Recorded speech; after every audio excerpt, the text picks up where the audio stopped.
Hello. So the lira has stabilized over the last couple of days. This is because of policy intervention by Turkish authorities, but the currency has declined by just over 45% against the dollar since the start of the year.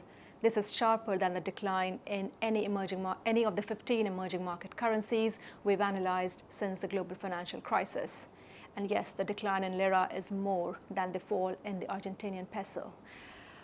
Turkey is flashing red on almost all measures of external leverage. So it's not a surprise that it's one of the most exposed emerging market to a strong dollar and normalization in the Fed policy. What has made matters much worse for Turkey is the political events. It's the continuous decline of central bank independence and more recently the threat of more US sanctions.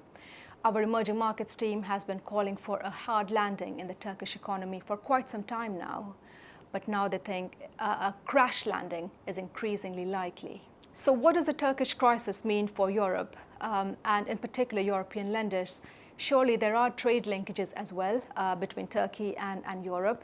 Germany and Greece are some of the more exposed economies, followed by Italy and to a lesser extent UK.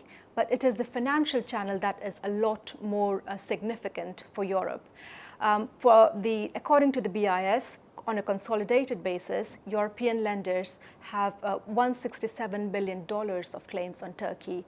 Spanish lenders are the most exposed with around $80 billion of claims on Turkey, which is as high as 5.4% of Spanish GDP.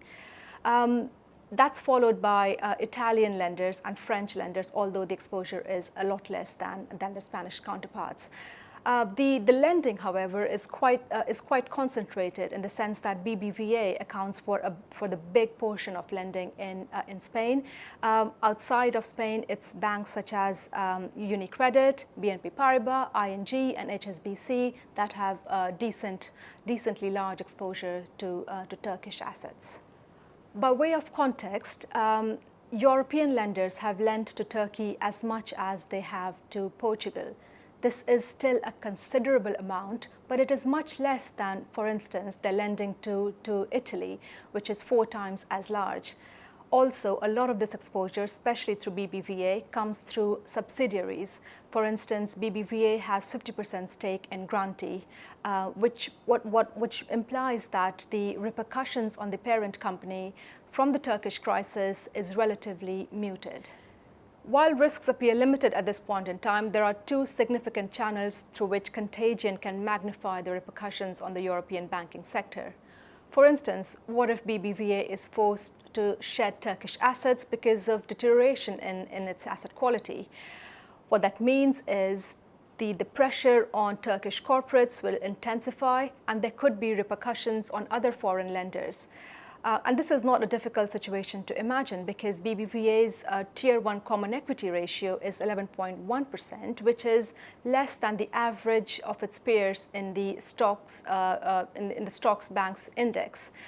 The second channel, which could be even more punitive, is if contagion spreads out to the Spanish national banking system.